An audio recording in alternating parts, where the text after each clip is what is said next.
everybody. Welcome to the special edition of the Military Wire Vision 2020 Live on Purpose Speaker Series with Mike Schindler. I am Mike Schindler, and this is where we tell or interview some of America's most elite men and women who have served this country, and we tell their stories of overcoming in hopes that you, our audience, can gain from their experience, apply it to your own life, and work to achieve your best year yet.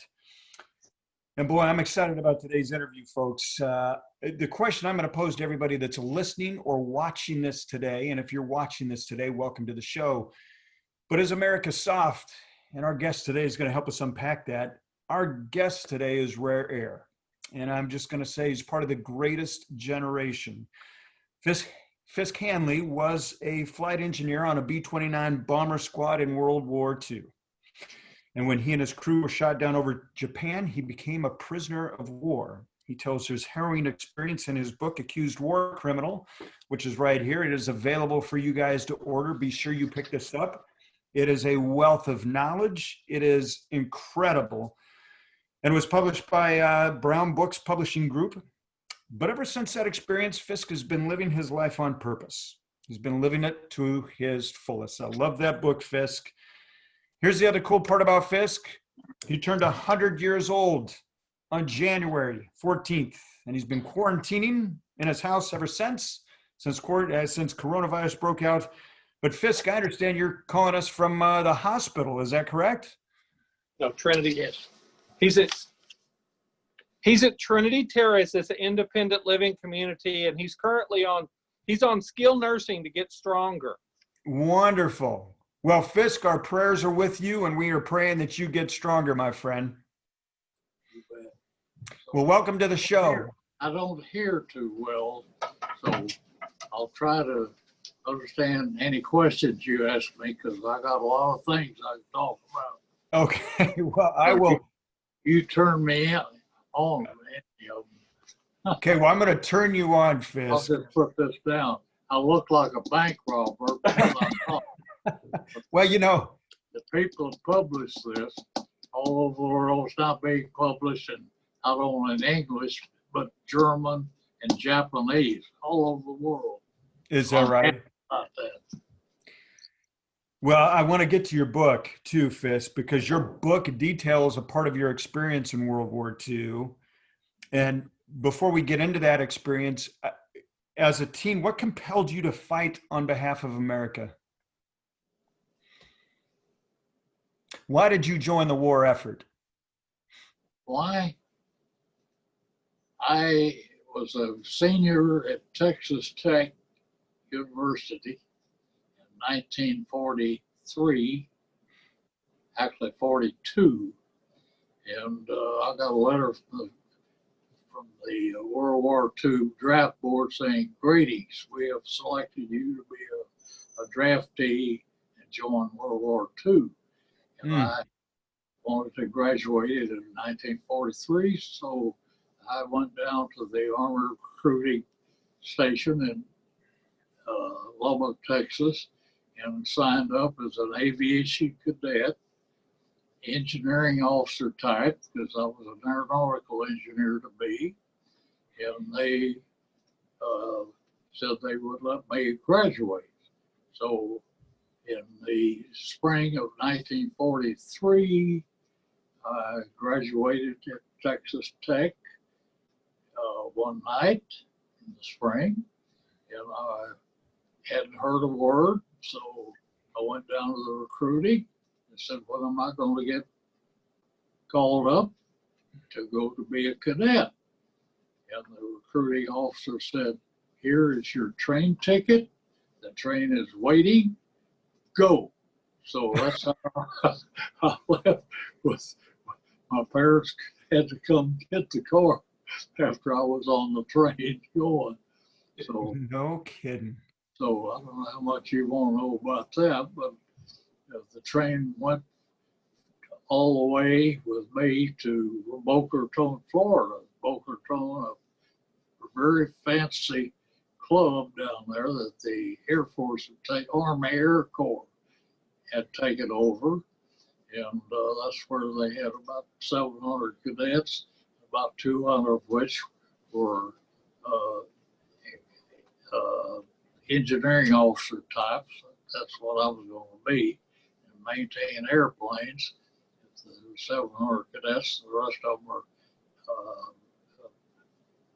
communications and weather. So I was part of the 200, and so I went to 3 months there to learn how to salute and all that military. Yep. There, I was sent to Yale University in Connecticut, and there I started my cadet officer training. So I got almost ready to graduate. Let's see, when did I graduate? In the fall of 1944. And so they picked 20 of us, the 200, and said, your backgrounds make you so good that we want you to be flying on a B-29. We said, what's that? We'd never heard of B-29. So that was the best thing. Well, it ended World War II. Yeah. Bombed Tokyo, Japan out of war. So there weren't any B-29s flying when we started there.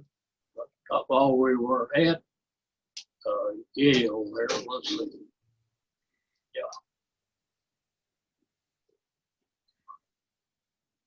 No, I guess we were at Yale and we graduated in the spring of 44. And then they sent us to Boeing, Seattle, where they were going to make B-29, so there was only one flying. And Eddie Allen was the skipper Boeing, and he was flight tested one on the first or second flight, and something went wrong, and he crashed and killed him and all his crew and 19 people on the ground. And we, dashing young second lieutenants, were not too happy about that. Neither was the Air Force. Yeah. But anyway, we continued with our training in B-29s and B-24s in Seattle, and also been sent to Flight Engineer School, B-29, in Denver, Colorado. And there we checked out, so-called, in the B-24 flying up there, and B-17s to be flight engineers on B-29. The Air Force brass did not like that B-29.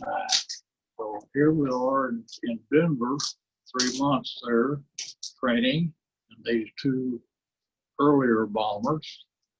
And so we got checked out as B-29 flight engineers. Then us cadets, there were about 20 of us, first ones, were sent all over the United States to B-29 bases to be. My base was at a little cotton growing town west of Lincoln, Nebraska. And so that's where we started training, and we trained in B-17s and no B-29s. And so got ready to go to war and checked out as B-29 flight engineers. The one B-29 that came there, and this is the 504th Bomb Group, which according to me is the most famous bomb group in the whole Air Force. I'll tell you why in a moment. So we trained there in Nebraska, Lincoln, Nebraska, west of Lincoln. Sure. So while we were there, General Arnold, head of the Air Force, reached over in Europe, got the best pilot they had over there,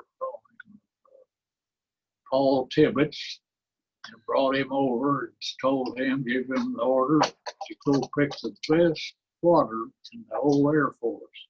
And he looked over all the squadrons of the Air Force, And guess what? He picked the 393rd Squadron out of our group, which had 3 squadrons.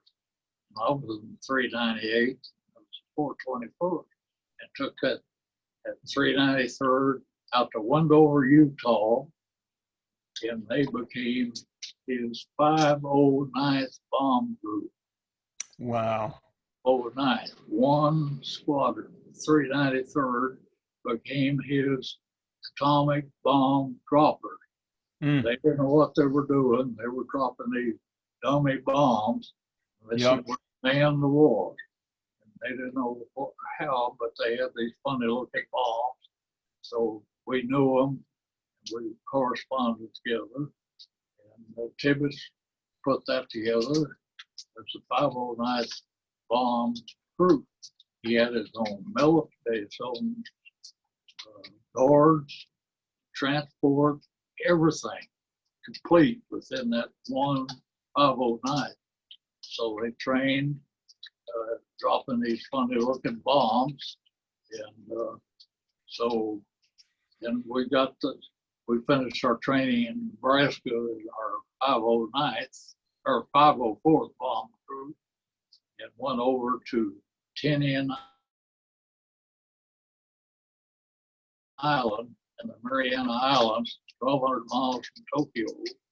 And B-29s had been flying in China before we got over there. We got over there on January the 12th, 1945, last year of the war.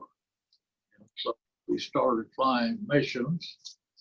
And, the first or second mission, my 509th or 504th group were detailed to bomb Tokyo. Mm. And so we did. And let's see, well, we were flying high up first couple of missions, but on about, I guess, the 3rd or maybe 4th mission, Curtis LeMay, the head of the whole 20th Air Force, which all the B-29s were in, said, come down to 4,000 to 6,000 feet, fly at night, individual airplanes, full load of incendiary bombs. And on, that was on January, about the 20th, we bombed Tokyo, 509s. Wow. We killed over 100,000 people, men, women, and children. That's when World War II began to end. Yeah. We burned Tokyo to the ground. And so then we did some other bombing. Oh, we bombed 4 cities, Tokyo, Nagoya, let's see, and, Nagasaki, no, that was, anyway, 4 main Japanese cities, including Tokyo. And that's when the war began to end. How many missions did you You run, want Fiske? How many missions total? You said, I think in your book, 7 missions. Was that correct? That's all. Started on January the 12th there. Yeah. And so we were losing it. B-29 was not a good airplane. It was getting lost at 1,200 miles from Tinian target. And Iwo Jima hadn't been taken yet. That's part of my main story to get to Iwo Jima here. Shortly. All right. How long you want me to talk? You trim out. Well, Okay. no, I want to talk about this good luck charm though, because you mentioned something about an 1890 silver dollar that you had as a good luck charm. Oh yeah. What was the significance of that 1890 silver dollar? Actually, on the khaki pants that we wore had a watch box, and all of us dashing young lieutenants. Well, of course, there's some higher ranking officers, but everybody had something that they thought would pull them through the war. And I had a 1890 silver dollar, which was my war savior coin. I had that watch pocket, and I carried that all through the war. After I shot down, the Japs didn't know about that, and I still have it locked up in my little apartment here. Is that right? Still got it. Proud of it. No kidding. And all my relics and so on from World War II go to the Nimitz Museum in Fredericksburg, Texas. Mm. So I've got a whole lot. I've got all kinds of things. And and it's discussed in all this is discussed in my book. So we kept flying these missions. And on the 7th, our last one, of course, we didn't know it was going to be our last one. Yeah. We were losing a lot of airplanes, and a cinch mission came up to drop mines in the main waterway between the two main Japanese islands, Kyushu on the south, Honshu on the north. Main Japanese waterway. Cinch mission, and no flight, no fighters, anything. Wrong. The Japanese, without knowing what we were doing, they were on their way with their main fleet to take Okinawa, which was going to be used by the Americans to capture it, to take the Japanese main islands and stop the war. So that's what all these, but in this Japanese fleet was the battleship, biggest battleship, bigger than ours, Yamato. You know, there as we approached at night, single airplanes, putting these things mines accurately so they could be swept before we came in there to invade Japan. And so this Yamato was shooting at night into visual airplanes. So we saw 2 airplanes get shot down ahead of those. We got our mines out when that Yamato hit us. Put all 4 of our engines on fire. Wow. So we were in bad trouble. My job as a flight engineer was to get B-29 back out to sea. The Navy had submarines and flying boats to pick us up. They did a good job of that during the war. So we were out there, but the 4 engines on fire. I could look out my window there and see 2 engines 3 and 4, the 4-engine bomber, and all on fire. And the navigator sitting across one of the fire extinguishers beside my station, Bombay, and he and the navigator were burned to death up there. My hair got burned out. Mm. So here I am sitting there trying to, because the engines are all on fire, get us out to sea. But I needed an order to bail out, and I couldn't bail out because Bombay was on fire, and this nose wheel was right beside my station with an entrance hatch right above it. So, and I couldn't breathe, so I picked up that door, and there's that wheel down there, and I couldn't get out. So I'm wondering what I do now. Pray. So.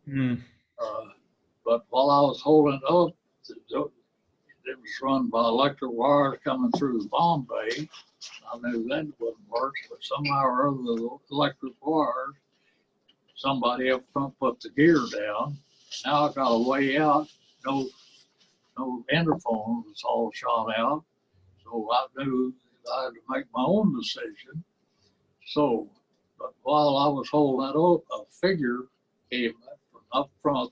Pilot, co-pilot, bombardier were up there, went out and jumped out when it did. That door shut, so I grabbed it open again, and I jumped out. Wow. So dropping mines at 5,000 feet, and we were under that a little bit. I don't know how much. And so what do you do when you bail out of an airplane? You reach for your rip card. Yeah. So I reached for my rip card, and it wasn't there. I thought, oh my gosh, what's wrong here? Then I remembered real quick that I had armor plate on the front of me. And I sat back to back with the co-pilot. We had armor plate between us back there, and there's this armor plate. So I remember that. I reached down underneath there, and here's the ripcord. So I pulled that ripcord, and it opened. Now, what do you do next? You pray. Well, I prayed. You Yeah. bet. So I did that, and settled down, and then I looked down below us, and we were right over a Japanese rice paddy on an island on a river there, and when we hit right in the middle of them, there's about 100 Japanese men, women, and children. Me, boom, hit right in the middle of them. They started killing, and Wow. 34, and I don't blame them. Yeah. But So you ultimately, Japanese, smaller than we are, he's taller than me, saved me. He's a policeman, really, saved me, took me over, put me on the cross, and I'm captured. So there on in, there were 2,000 B-29 prisoners of the Japanese, B-29. Less than 40 came home. One of them. you know, wow, less than 40. You know, it's something that we rarely talk about in history, Fisk, is the Japanese intern camps. I mean, there was a movie that came out, Unbroken, you know, that talked about Louis Zamperini. And I don't know if you ever met him or not, but of that story, Unbroken, and he too experienced that Japanese prison camp. What did you gain from that experience? I mean, war is hell. We know that. But what did you gain from it? We were not prisoners. We were Okay. taken as special prisoners to be tried to execute for other women, children. We're taken to Tokyo, put in a dungeon jail, Kimpitai headquarters. Kimpitai Japanese are worse than Hitler's Gestapo, much worse. Mm. They're in charge of all of us, 40. Back then, we didn't know how many, but we were in this dungeon in downtown Tokyo, right across the moat from the Emperor's Palace. And so that's where I spent 5.5 months. They tried to kill me 14 times, poisoned all my oil. I didn't even know I was wounded. When they took me into this little bitty village, they put me on the mayor's sofa, and I bled all over it. He got mad at me, and and I knew I was wounded. But then during the 5.5 months that I was there in Tokyo, I faced certain death, firing squads, poison, beating to death. It's in my book. And so we wondered what happened. So in my cell, in this Kimpitai headquarters dungeon, were 8 people, 5 Americans, 3 Japanese, top marketeer, the top communist, and a soldier in there for something bad. So on the 14th of August, 1945, the Emperor declared the war over after our 2 atomic missiles, which the 509th bomb group dropped. Told you about earlier. Yep. So he surrendered. That's 12th of August. Is that right? Yep. Wow. 12th of August, 1945. You talk about a Colonel Sakaba. I think I'm saying that right. Sakaba. And he stressed that the hostilities had ceased for the present, but the war was not yet over. But he also said something interesting that I felt compelling in your book. Yeah. And it was, Japan will serve as a buffer between America and our common enemy, communist Russia. What did you think when you heard that? Heard what now? When you heard that Japan will serve as a buffer between America and communist Russia. What did you think when you heard that? Did you think that would ever be true? I really didn't understand that. I don't hear it too good. I'm sorry. Oh, well, you had mentioned, Fisk, that this Colonel Sakaba, he had said that Japan would be a buffer between Oh, the U.S. and Russia. Japan and us and Russia. Yeah. Yeah. What did you think? Well, Japanese became our best friends. They needed us, we needed them. So after the war, that's the way that worked. Yeah. But when I was brought out after the emperor spoke, the next day, those 40 of us that survived, I was still badly wounded, were taken out to a place called Camp Omori. Unbroken, the movie was made about that. I'm in the movie. Mm. There we became this beautiful prison camp compared to where we were in that dungeon in downtown Tokyo. And we got medical attention, all kinds of American good food and so on. Our fighters, see, the war's over, the emperor surrendered. Yeah. Came over and dropped all kinds of goodies to us. And so we were there for 2 weeks and MacArthur said that no prisoners will be liberated until I sign the peace treaty on September 2nd. And there's a Navy Admiral, Bull Halsey, 4th Fleet, said, Yeah. to hell with MacArthur. We're getting them on the 29th of August. So one of our fighters dropped a note out there, said, tomorrow you're going to be rescued. And so the next day, about, I don't know, landing the Marines and their landing craft came in there. Meanest looking Marines I've ever seen in my life, and the most beautiful sight I've ever seen. American flags on all of it. And so they rescued, there were, let's see, how many prisoners were there? About 700 in Camp Omori. Wow. So we all got rescued. I was still badly wounded, put on the battleship, or not battleship, the hospital ship. Gosh, what is the name of that? I can't think. Whatever. Yeah, it's okay. It's good. Yeah. So there I was given good treatment and so on, and then the war ended. And, Fisk, another pretty sight. When we docked, Marines docked us beside the hospital. Well, I'm still, anyway, I climbed up the ladder and I saw another pretty sight up there. Beautiful Navy nurses in white starched uniform. Boom. That's when my war ended. That's when the war ended.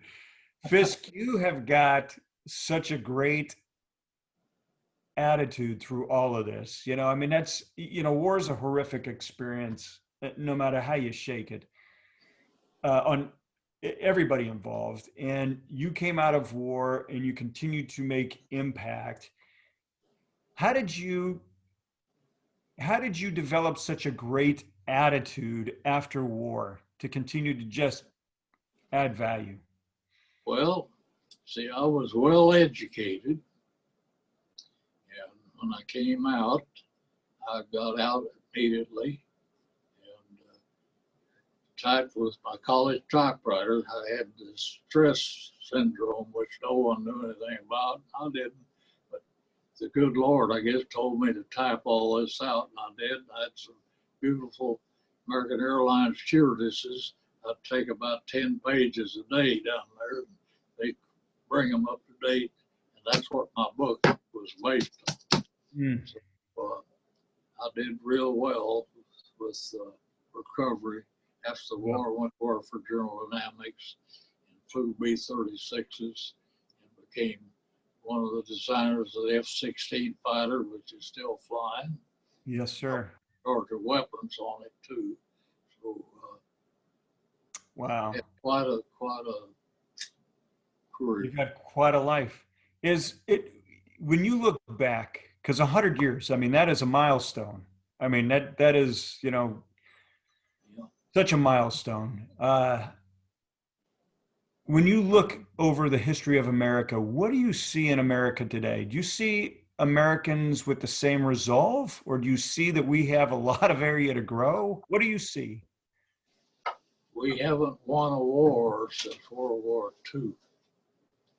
To win a war, you have to kill people. And we Yeah. not too well organized. That's too bad. But something else interesting I'd like to throw in here, because I'm grinning as you see. The NASA moonshot Saturn V, I helped send that to the moon.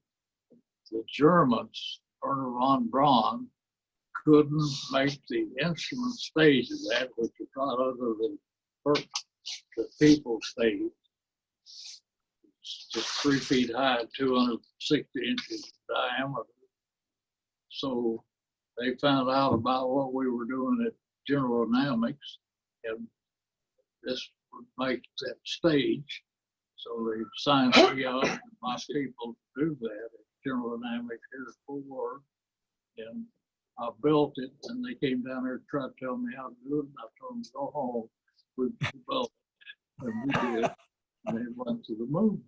Yeah. Wow. You have had such an experience, Fisk. I gotta say, and we gotta wrap it up, but Fisk, you have, I love your story.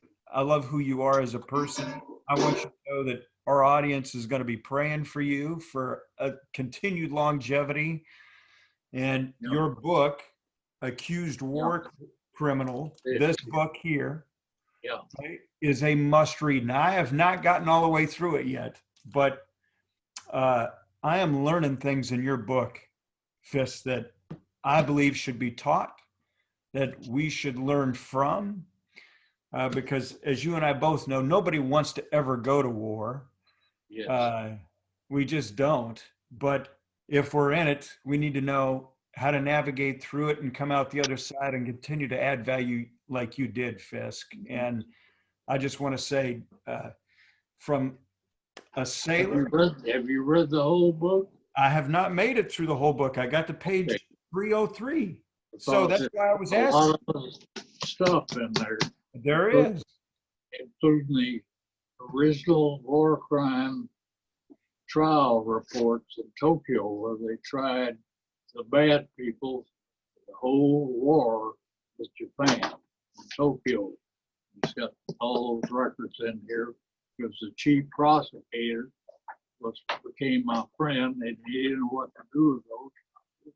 I know what you can do with them. I got them, and they go to the Nimitz Museum.